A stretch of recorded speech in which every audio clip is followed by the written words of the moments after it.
السلام علیکم ویورز، کیسے ہیں آپ؟ ویورز، یہ خوشگوار اتفاقات ہی ہیں کہ جنہوں نے انسانوں کو ہمدردی و محبت کی لازوال ڈوری سے باندھ دیا ہے۔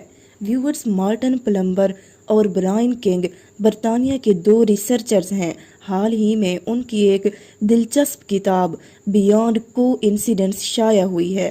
اس میں انہوں نے وہ سارے واقعات جمع کر دیے جنہیں غیر معمولی اور انوکھا کہنا چاہیے۔ یہ واقعات چونکا دیتے اور سب سے بڑھ کر انسان پر ظاہر کرتے ہیں کہ کائنات میں یقیناً ایسی عظیم ترین قوت موجود ہے جو انہونی کو ہونی کرنے پہ قادر ہے۔ تو چلیے کچھ حیرت انگیز اتفاقات آپ کی نظر کرتے ہیں۔ ویورز، نمبر 1 پر جو دلچسپ اتفاق ہے وہ یہ ہے کہ ڈیوڈ کیچ نے اپنی بیگم لنڈا کی 40ویں سالگرہ پر اسے ایک سونے کی انگوٹھی دی جس پر قیمتی نگینہ جڑا تھا۔ لنڈا کو وہ انگوٹھی بہت عزیز تھی اور وہ ہر وقت اسے پہنے رکھتی۔ ایک دن چھوٹی بیٹی نے ضد کر کے ماں سے انگوٹھی لی اور اپنی انگلی میں پہن لی۔ شام کو ماں نے انگوٹھی واپس مانگی تو انکشاف ہوا کہ وہ تو انگلی سے غائب ہے۔ اہل خانہ نے پورا گھر چھان مارا مگر انگوٹھی نہ ملی۔ لنڈا کو اس کی گمشدگی پر بہت افسوس ہوا اور اس نے بیٹی کو خوب ڈانٹا۔ ویورز، ڈیوڈ کیچ کا خیال تھا کہ گھر کے باغ میں کھیلتے ہوئے بیٹی سے انگوٹھی کھو گئی۔ وہ باغ میں سبزیاں اگاتا تھا۔ اس نے باغ کی مٹی اتھل پتھل کی مگر انگوٹھی کا سراغ نہ ملا۔ وہ تھک ہار کر اپنے کاموں میں مشغول ہو گیا۔ ایک سہانے دن میاں بیوی نے سوچا کہ باغ سے گاجریں توڑ کر ان کا سوپ بنایا جائے۔ چنانچہ ڈیوڈ گاجریں توڑ لایا۔ جب لنڈا انہیں صاف کرنے لگی تو دیکھا کہ گاجر کے سرے پر کوئی شے موجود ہے۔ غور سے دیکھا تو لنڈا حیران رہ گئی۔ وہ اس کی گمشدہ انگوٹھی تھی۔ گاجر اس کے اندر سے راستہ بناتی اگ گئی تھی۔ یہ ایک قدرتی کرشمہ تھا جس نے سبھی کو حیران کر دیا۔ یقیناً گاجر انگوٹھی کو اپنی لپیٹ میں نہ لیتی تو وہ مٹی ہی میں پوشیدہ رہتی، مگر قدرت الہی نے اپنے ایک نعمت کے ذریعے انگوٹھی کو مالک سے ملا دیا۔ گمشدہ انگوٹھی دے کر لنڈا بہت خوش ہوئی اور اس نے رب کائنات کا شکر ادا کیا۔ اب دوستو، نمبر 2 پر جو عجیب اتفاق ہے وہ یہ ہے کہ ڈیٹرائٹ نامی ایک امریکی شہر میں ٹریفک پولیس کے نوجوان سپاہی مائیکل پیٹرسن نے دیکھا کہ ایک کار حد رفتار سے تیز جا رہی ہے۔ مائیکل نے اسے روک لیا۔ کار ڈرائیور ایک ریٹائرڈ پولیس افسر میتھیو بیلی نکلا۔ میتھیو نے نوجوان سپاہی کو بتایا کہ اس کی بیٹی ہاسپٹل میں ہے، اس کے ہاں بچہ ہونے والا ہے۔ بس اسی خوشی میں کار کی رفتار کچھ تیز ہو گئی۔ دونوں کچھ دیر گپ شپ لگاتے رہے۔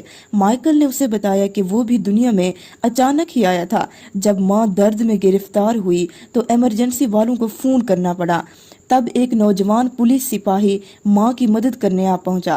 وہ انہیں اپنی گاڑی میں ہاسپٹل لے گیا جہاں ماں کا آپریشن ہوا۔ مائیکل نے دیکھا کہ بوڑھا میتھیو یہ بات سنتے ہوئے حیران ہو گیا۔ میتھیو نے پوچھا، کیا تم اسی شہر میں پاپلس نامی گلی میں رہتے ہو؟ اب حیران ہونے کی باری مائیکل کی تھی۔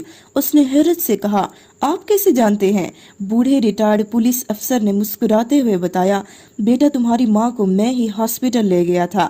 یہ کئی سال پہلے کی بات ہے جب میں ایک سپاہی تھا۔ مائیکل مسکرانے لگا اور بولا، میری پیدائش میں مدد دینے کا بہت شکریہ۔ ویورز، اب ایک انوکھے اتفاق کے بارے میں جانیے۔ دوستو، مائیکل ڈک لندن کا رہائشی ہے۔ 22 سال پہلے اس نے اپنی بیوی کو طلاق دے دی۔ اس سے مائیکل کی اکلوتی بیٹی تھی۔ باپ نے 5 سال تک بیٹی سے رابطہ رکھا۔ پھر مائیکل نے دوسری شادی کی تو وہ اپنی نئی زندگی میں گم ہو گیا۔ اسی دوران پہلی بیوی بیٹی کو لیے کسی دوسری جگہ چلی گئی۔ یوں مائیکل کا ان سے رابطہ ٹوٹ گیا۔ 10 سالوں بعد باپ کو پہلی بیٹی یاد آنے لگی۔ اس کے ہاں دوسری بیگم سے 2 بیٹیاں پیدا ہو چکی تھیں۔ اب وہ پہلی بیٹی سے ملاقات کا شدت سے متمنی تھا۔ اس نے پہلی بیوی اور بیٹی کو بہت تلاش کیا مگر وہ نہ ملی۔ آخر اس نے کچھ عرصہ پہلے سڑک پر دونوں بیٹیوں کے ساتھ تصویر بنوائی اور اسے چند مقامی اخبارات میں شائع کرا دیا۔ تصویر کے ساتھ پہلی بیٹی لیزا سے اپیل کی گئی تھی کہ وہ منسلک پتے پر باپ سے رابطہ کرے۔ ویورز، اتفاق یہ ہوا کہ لیزا کی ایک قریبی سہیلی نے اخبار میں وہ تصویر دیکھ لی۔ وہ لیزا سے مائیکل کے بارے میں سن چکی تھی، لہٰذا اس نے لیزا کو تصویر دکھائی تو اس نے اپنے باپ کو پہچان لیا۔ لیزا نے پھر باپ سے رابطہ کیا اور یوں 10 سال بعد خوشگوار اور غمناک ماحول میں باپ نے بیٹی سے ملاقات کی۔ حیرت انگیز بات یہ ہے کہ لیزا اخبار میں چھپی تصویر دیکھ کر حیران و پریشان ہو گئی۔ وجہ یہ ہے کہ جب مائیکل نے دونوں بیٹیوں کے ساتھ سڑک پر دوسری بیوی سے تصویر کھنچوائی تو ان کے پیچھے لیزا اپنی بیٹی کی پرام کھینچتے گزر رہی تھی۔ اس کا چہرہ تصویر میں خاصا نمایاں تھا۔ یہ اتفاق دیکھ کر لیزا اور سبھی لوگ حیران رہ گئے۔ لیزا لندن کے مضافات میں رہتی تھی۔ اس دن وہ مائیکل کے رہائشی علاقے میں ایک ملاقات کرنے آئے تھے۔ ویورز، انسان کی روزمرہ زندگی میں غیر معمولی واقعہ اکثر جنم لیتا ہے۔ اس بات کو آپ فوق البشر کہہ لیجئے یا پراسرار، جبکہ ہم مسلمان سمجھتے ہیں کہ اللہ تعالیٰ اپنے مخصوص انداز میں یہ نظام کائنات چلا رہا ہے۔ ویڈیو پسند آئی ہو تو میرے چینل کو بھی سبسکرائب کر دیجئے گا۔ اللہ حافظ۔